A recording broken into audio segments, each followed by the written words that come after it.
नमस्कार, DD news देख रहे हैं आप और आपके साथ मैं हूं शहला निगार। शुरुआत करेंगे हेडलाइंस के साथ। प्रधानमंत्री नरेंद्र मोदी ने नई दिल्ली के भारत मंडपम में भारत टेक्स एक्सपो में एक प्रदर्शनी का किया अवलोकन। कहा, टेक्सटाइल उद्योग को बढ़ावा देने के लिए सरकार ने बजट में नीतिगत फैसले लिए। पिछले एक दशक में विदेशी निवेश हुआ दोगुना।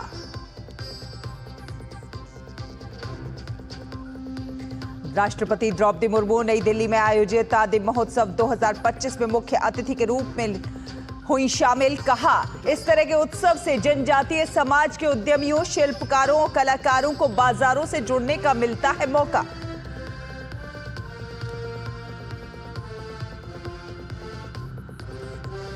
नई दिल्ली रेलवे स्टेशन पर शनिवार रात हुई घटना की जांच जारी। घटना की जांच के लिए 2 सदस्यीय उच्च स्तरीय समिति का गठन। रेलवे स्टेशनों पर भारी भीड़ को देखते हुए विशेष ट्रेन की शुरुआत।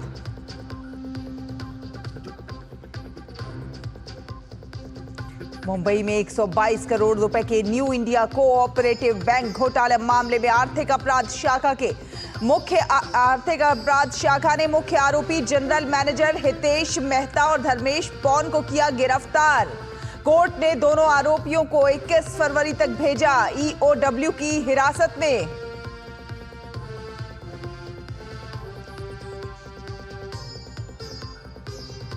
प्रयागराज महाकुंभ, आज भी 1 करोड़ से ज्यादा श्रद्धालुओं ने लगाई आस्था की डुबकी। केंद्रीय मंत्री नितिन गडकरी, धर्मेंद्र प्रधान ने त्रिवेणी संगम में किया पवित्र स्नान।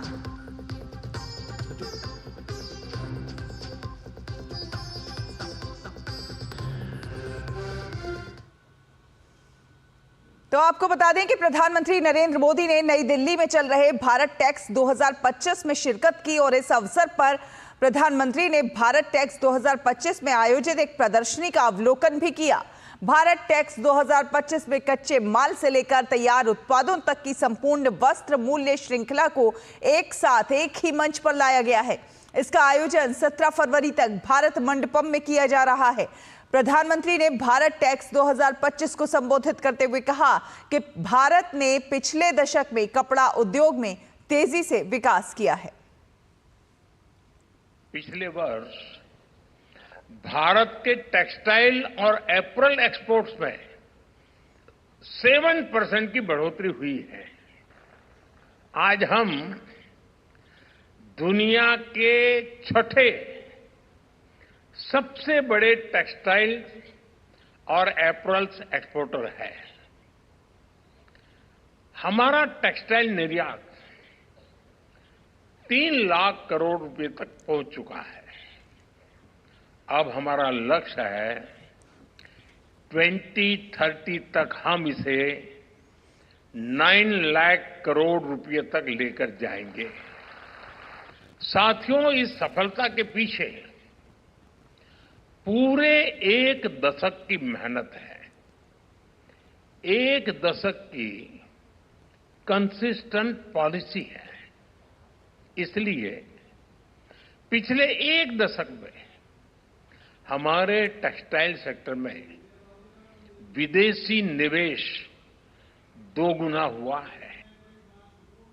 प्रधानमंत्री ने केंद्र सरकार द्वारा टेक्सटाइल उद्योग को बढ़ावा देने के लिए किए गए प्रयासों की जानकारी दी। पीएम मोदी ने कहा कि टेक्सटाइल उद्योग को बढ़ावा देने के लिए सरकार ने बजट में नीतिगत फैसले लिए हैं। हम स्वदेशी कार्बन फाइबर और उससे बनने उत्पादों को बढ़ावा दे रहे हैं। Bharat high grade carbon fibre बनाने की दिशा में भी आगे बढ़ रहा है।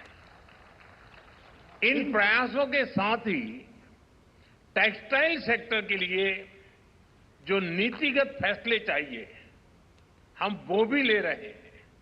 जैसे कि इस साल के बजट में एमएसएमई के क्लासिफिकेशन क्राइटेरिया में बदलाव करके इसका विस्तार किया गया है। साथ ही क्रेडिट अवेलेबिलिटी बढ़ाई गई है। हमारा टेक्सटाइल सेक्टर, जिसमें 80% योगदान हमारे एमएसएमईज का ही है, उसको इसका बहुत बड़ा लाभ मिलने वाला है। प्रधानमंत्री ने कहा कि हमारी सरकार तकनीक के इस दौर में टेक्सटाइल उद्योग में हाथ के हुनर को संरक्षित करने और बढ़ावा देने का प्रयास कर रही है। हथकरघा कारीगरों का हुनर दुनिया के बाजारों तक पहुंचे, उनकी क्षमता बढ़े, उन्हें नए अवसर मिले, हम इस दिशा में भी काम कर रहे हैं। पिछले 10 वर्षों में हैंडलूम्स को बढ़ावा देने के लिए 2400 से ज्यादा बड़े मार्केटिंग इवेंट्स का आयोजन किया गया। हैंडलूम प्रोडक्ट्स की ऑनलाइन मार्केटिंग को बढ़ावा देने के लिए इंडिया हैंडमेड नाम से ई कॉमर्स प्लेटफॉर्म भी बनाया गया है। इस पर हजारों हैंडलूम ब्रांड रजिस्टर भी कर चुके हैं। हैंडलूम प्रोडक्ट्स की जीआई टैगिंग, इसका भी बहुत बड़ा लाभ इन ब्रांड्स को हो रहा है। और नई दिल्ली के मेजर ध्यानचंद स्टेडियम में आदि महोत्सव 2025 का आयोजन 16 से 24 फरवरी तक किया जा रहा है। महोत्सव में भारत के जनजातीय समुदायों को जीवंत संस्कृति, विरासत और उनकी आर्थिक क्षमता को प्रदर्शित किया गया है, जहां मुख्य अतिथि के रूप में राष्ट्रपति द्रौपदी मुर्मू ने भाग लिया। उन्होंने कहा कि इस महोत्सव के माध्यम से आदिवासी शिल्पकारों, कलाकारों के कार्य बड़े बड़े शहरों से मुख्य बाजारों तक पहुंचाने का अवसर मिलता है। आदि महोत्सव जनजातीय विरासत को प्रस्तुत करने और उसे प्रोत्साहित करने का एक प्रमुख आयोजन है। ऐसे उत्सव जनजातीय समाज के उद्यमियों, शिल्पकारों और कलाकारों को मार्केट से जुड़ने का बहुत अच्छा अवसर प्रदान करते हैं। मैं आशा करती हूं कि ऐसे प्रयासों से एक मजबूत ट्राइबल एंटरप्रेन्योरशिप इकोसिस्टम विकसित किया जाएगा। राष्ट्रपति ने कहा कि पिछले 10 साल में जनजातीय समाज के विकास को बढ़ावा देने के साथ साथ जनजातीय बजट में भी कई गुना का इजाफा हुआ है। पिछले 10 वर्षों के दौरान जनजातीय समाज के समग्र विकास के लिए अनेक प्रभावी कदम उठाया गया है। ट्राइबल डेवलपमेंट बजट 5 गुना बढ़कर लगभग 1,25,000 करोड़ रुपया हो गया है। वर्ष 2021 में भगवान बिरसा मुंडा की जयंती के दिन 15 नवंबर को जनजातीय गौरव दिवस मनाने की परंपरा स्थापित किए गए हैं। संथाली भाषा को संविधान की 8वीं अनुच्छेद में शामिल करने का अपने प्रयास को याद करके मुझे बहुत प्रसन्नता हो रही है। आदि महोत्सव पर बोलते हुए जनजातीय कार्य मंत्री जुएल ओराम ने कहा कि आदि महोत्सव केवल एक आयोजन नहीं है, ये जनजातीय समुदायों को व्यापक बाजार उपलब्ध कराकर उन्हें सशक्त बनाने की पहल है। ये क्वालिटी प्रोग्राम है। इसमें हम लोग जो सिलेक्ट करके लाए हैं, जो एनजीओ 250, ये बहुत कंपटीशन के बाद यहाँ आए हैं।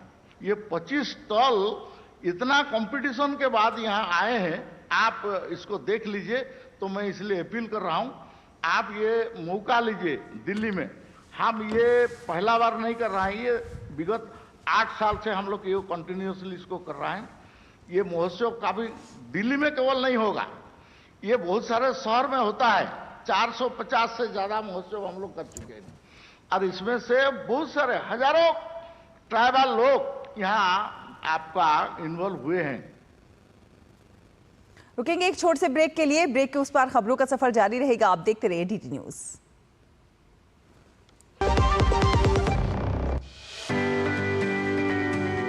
नमस्ते, मेरा नाम रवि है। बहुत सालों से मैं अपना सीएनजी ऑटो चलाता हूँ और इससे मिलने वाले माइलेज से मैं खुश हूँ। नमस्ते, मैं राजेश हूँ। मैंने कुछ महीने पहले कंप्रेस्ड नेचुरल गैस पर स्विच किया है। सीएनजी कम कीमत पर अधिक फायदा देती है और ये आसानी से उपलब्ध है। सीएनजी एक प्रदूषण रहित ईंधन है। इसकी उच्च इग्निशन तापमान के लिए धन्यवाद। आज ही सीएनजी अपनाएं।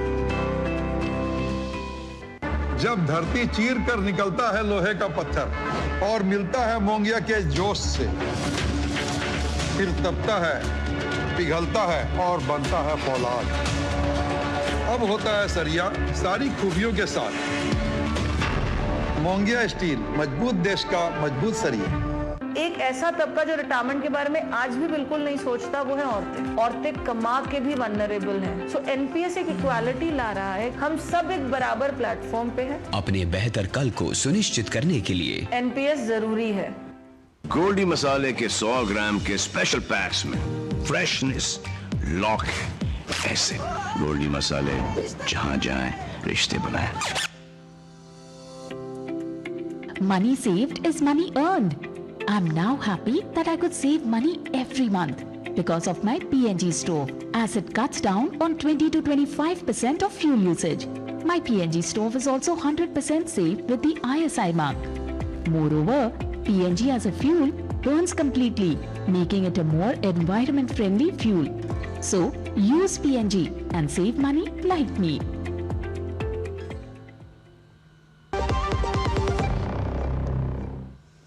ब्रेक के बाद स्वागत है आपका। आप देख रहे हैं डीडी न्यूज़। आपको बता दें कि नई दिल्ली रेलवे स्टेशन पर शनिवार रात हुई घटना की जांच शुरू कर दी गई है। रेलवे की 2 सदस्यीय उच्च स्तरीय समिति इस घटना की तह तक जाने में लगी हुई है। समिति में उत्तर रेलवे के प्रधान मुख्य वाणिज्यिक प्रबंधक नरसिंह देव और उत्तर रेलवे के प्रधान मुख्य सुरक्षा आयुक्त पंकज गंगवार को शामिल किया गया है। समिति ने नई दिल्ली रेलवे स्टेशन की सभी वीडियो फुटेजेस जुटाने के आदेश दिए हैं। उधर नई दिल्ली रेलवे स्टेशन पर अब हालात सामान्य हैं और रेलगाड़ियों का परिचालन सुचारू रूप से चल रहा है। यात्रियों की सहायता में रेलवे कोई कोर कसर नहीं छोड़ रहा है। उत्तर रेलवे के principal chief commercial manager Narsingh Dev ने कहा है कि हम सभी साक्ष्यों को समझने की कोशिश कर रहे हैं। रेल प्रशासन द्वारा गठित कमेटी, जिसमें हम 2 मेंबर हैं, मैं नरसिंह पीसीसीएम और मिस्टर गंगवार ही सिक्योरिटी कमिश्नर, हम दोनों ने जांच शुरू कर दी है और सुबह से हम लोगों ने जांच शुरू कर दी है। सारे के सारे साक्ष्यों को हम लोग समझने की कोशिश कर रहे हैं। सीसीटीवी फुटेज हम लोगों ने देखा है। सीसीटीवी फुटेज को हम लोगों ने स्कोर किया है, अपनी कस्टडी में लिया है। दूसरी ये चीज़ है कि ये साइट भी हम लोगों ने देखा है कि क्या परिस्थिति रही होगी उस समय, और अच्छे से इसको देख के सारी चीज़ों को समझेंगे, विटनेस को बुलाएंगे, उनकी स्टेटमेंट भी लेंगे। तो हर तरह के साक्ष्यों का एग्जामिनेशन करके और एक अच्छी जांच रिपोर्ट तैयार की जाएगी और प्रशासन के समक्ष प्रस्तुत की जाएगी।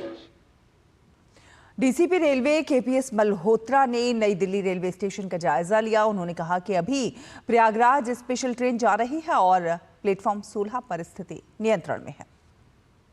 अभी प्रयागराज स्पेशल जा रही है प्लेटफॉर्म नंबर 16 से, और ये train as of now Vande Bharat delayed है, लेकिन उसका मैसेज यात्रियों को था, तो इसलिए वहाँ पे platform number 12 is absolutely fine.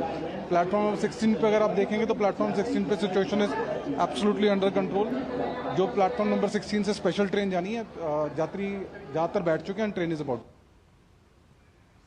नई दिल्ली रेलवे स्टेशन पर भगदड़ की घटना के बाद देश के अन्य रेलवे स्टेशनों पर भी सुरक्षा व्यवस्था और भीड़ प्रबंधन को सुनिश्चित किया जा रहा है और इसी कड़ी में अब बिहार के पटना जंक्शन पर भी सुरक्षा के इंतजाम तेज किए जा रहे हैं। इसका निरीक्षण आज दानापुर रेल मंडल के डीआरएम जयंत कुमार चौधरी ने किया। इस दौरान उन्होंने कहा कि पटना जंक्शन पर भीड़ को नियंत्रित करने के लिए पहले से उपाय हो रहे हैं, हालांकि अब और लोगों की भी तैनाती की जा रही है।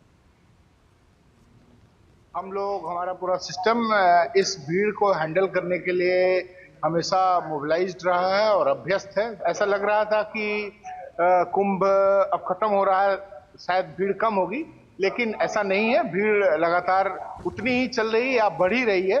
तो उसी व्यवस्था को और आगे कंटिन्यू किया जाएगा, जिसमें हम हमारे हर एक डिपार्टमेंट के कर्मचारी, खास करके आरपीएफ और कमर्शियल के स्टाफ हर एक जगह अपनी प्रेजेंस रखेंगे।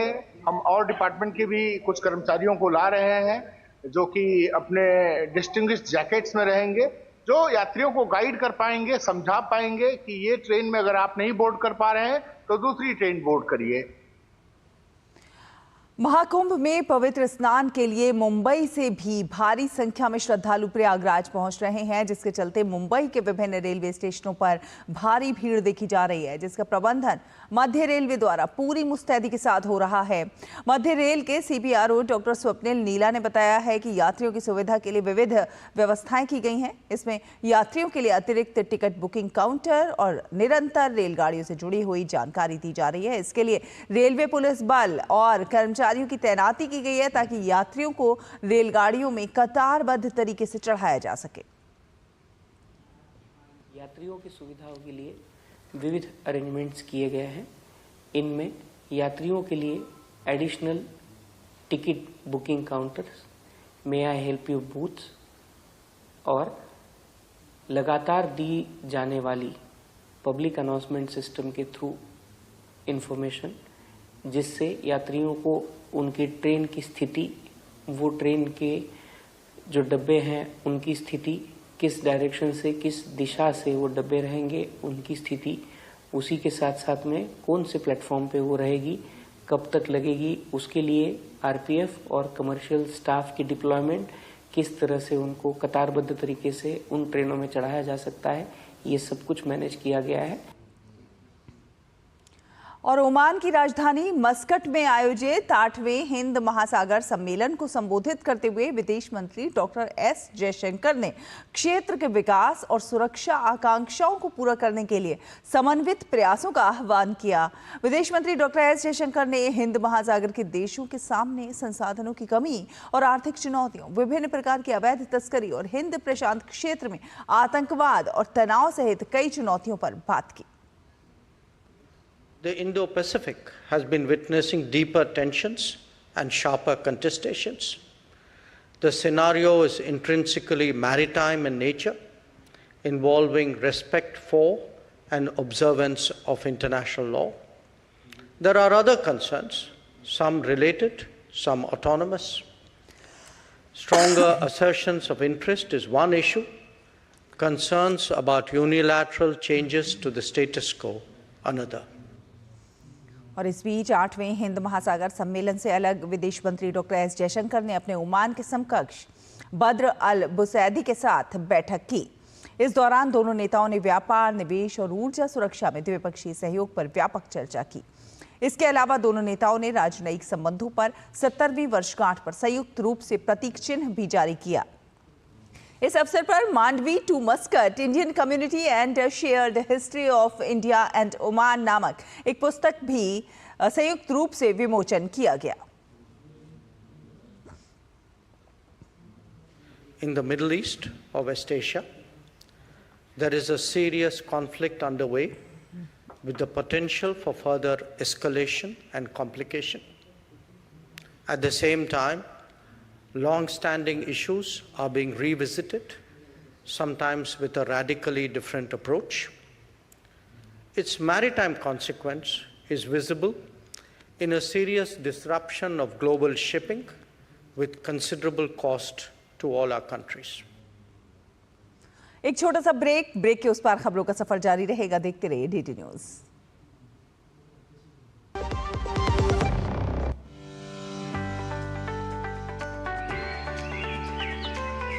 अपनी धरती को हमेशा हरा भरा रखना हमारे हाथ में ही है, इसलिए मैं अपने कार के लिए CBG ही पसंद करता हूँ। ये अपशिष्ट पदार्थों से बनी कंप्रेस्ड बायोगैस है। ये एक अत्यधिक कुशल रिन्यूएबल रिसोर्स है, जिसने कार्बन उत्सर्जन को कम कर दिया है। कम कार्बन उत्सर्जन का अर्थ है ग्रह पर कम हानिकारक प्रभाव पड़ना। CBG का उपयोग करें, ये स्वच्छ, हरा भरा और सुरक्षित है। गोल्डी मसाले के 100 ग्राम के स्पेशल पैक्स में फ्रेशनेस लॉक ऐसे गोल्डी मसाले जहां जाएं रिश्ते बनाएं। आपकी रसोई का दिल LPG गैस स्टोव है। मेरा ISI और DIS प्रमाणित LPG स्टोव मेरे पसंदीदा भोजन को पकाने के लिए आवश्यक हीट का सोर्स है। मैं सुरक्षित रूप से और खुशी से खाना पकाने का आनंद ले सकती हूँ।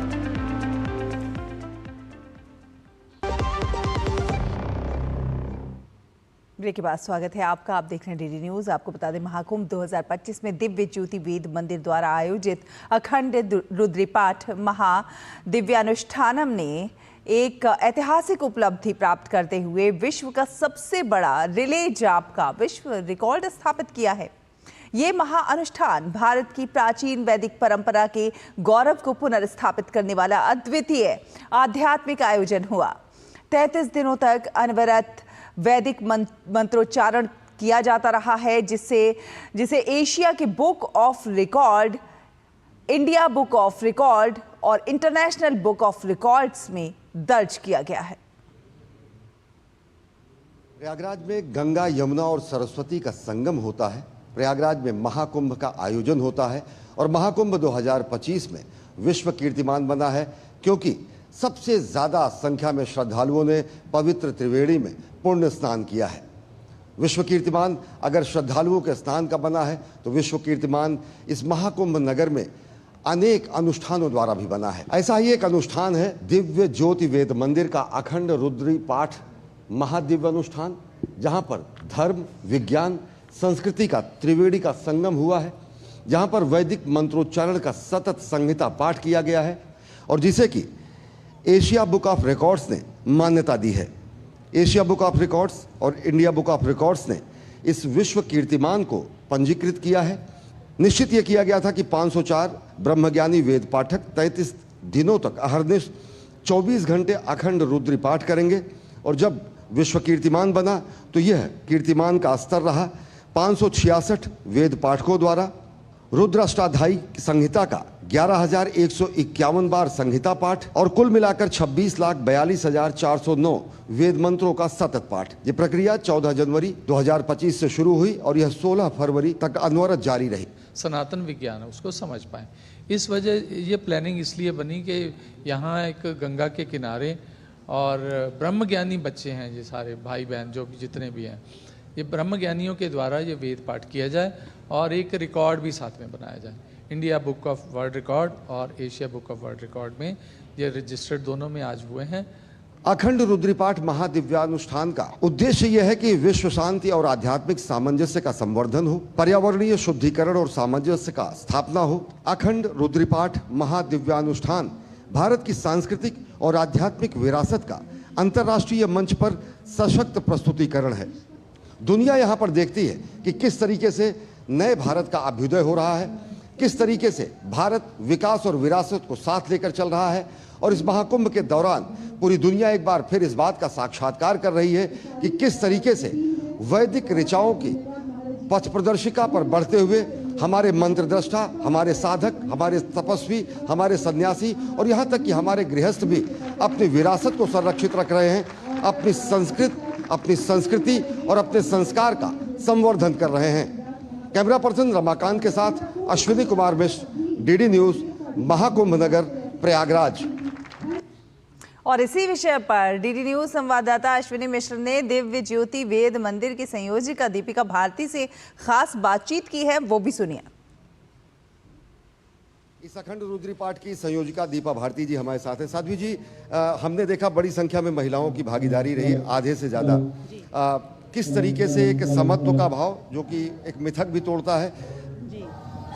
देखिए, ये जो मिथक है आज समाज में कि जो नारी हैं वो वेद मंत्रों का उच्चारण नहीं कर सकती, इसको गुरुदेव सर्वश्री आशुतोष महाराज जी ने यथार्थ रूप में यहाँ पर तोड़ा है और जीवंत किया इस भाव को कि नर और नारी इक्वल पार्टिसिपेशन जो है उनका आपने देखा यहाँ पर जो अखंड रुद्री पाठ महादिव्यानुष्ठानम किया गया, वहाँ पर नारियों ने भी बढ़ चढ़कर वैदिक मंत्रों का उच्चारण किया। तो बात ये नहीं है कि नर उच्चारण कर रहे हैं या नारी उच्चारण कर रहे हैं, बात ये है कि महाराज जी ने जो गुरुदेव सर्वश्री आशुतोष महाराज जी ने जो हमें सिखाया और उनके मार्गदर्शन में जो हमने सीखा वो ये कि एक ब्रह्मज्ञानी साधक जो ब्रह्म ज्ञान में दीक्षित है, जो ध्यान साधना करता है, जब वो विश्व कल्याण के लिए कोई भी कार्य करता है तो वो सफल ही सफल होता है, फिर चाहे वो नर हो या नारी हो। और वो भेद भी यहाँ पर समाप्त हो जाता है। कुंभ में अगर देखें तो सारे भेद, सारी रूढ़ियाँ टूट जाती हैं। नर नारी का भेद समाप्त हो जाता है, जातिगत भेद समाप्त हो जाते हैं। ब्रह्मात्मय के बोध की सबसे अगर सबल भूमि है तो ये महाकुंभ ही है।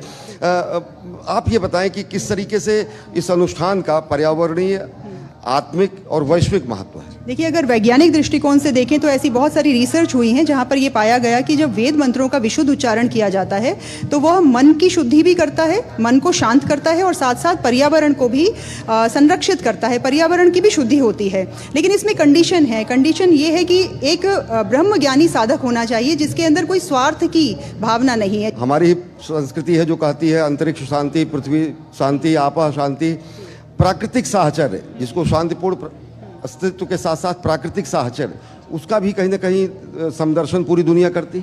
बिल्कुल, जैसे हम ये जो ध्यान मंत्र आपने कहा कि हमारी प्रकृति शांत हो, हमारा पर्यावरण शांत हो, हमारा अंतरिक्ष शांत हो, तो ये शांत तभी हो सकता है जब मनुष्य का मन शांत हो, और मनुष्य का मन शांत तब होगा जब वो अध्यात्म से जुड़ेगा। तो आप देख सकते हैं कि हमारी ही संस्कृति ने कहा कि आनो भद्राः क्रतवो यन्तु विश्वतः, हमारी ही संस्कृति ने कहा कृण्वन्तो विश्वमार्यम, यानी हम पूरे विश्व को श्रेष्ठ बनाएं और सभी ऐसे सद्विचार जो सभी दिशाओं से आएँ वो हमारी तरफ आएँ और उन सद्विचारों का संग्रह करके हम विश्व कल्याण की कामना करें। हमारी ही संस्कृति कहती है धर्मो रक्षते रक्षता, और हमारी ही संस्कृति कहती है वसुधैव कुटुम्बकम, और इसी का साक्षात्कार कर रहे हैं महाकुंभ के दौरान इस तरह के वैदिक अनुष्ठान जो विकास भी और विरासत दोनों को साथ लेकर चल रहे हैं। कैमरा पर्सन रमाकांत के साथ अश्विनी कुमार मिश्र, डीडी न्यूज, महाकुंभ नगर, प्रयागराज। तो इसी के साथ इस बुलेटिन में फिलहाल इतना ही, लेकिन डीडी न्यूज पर खबरों का सफर लगातार जारी है। आप देखते रहिए डीडी न्यूज। नमस्कार।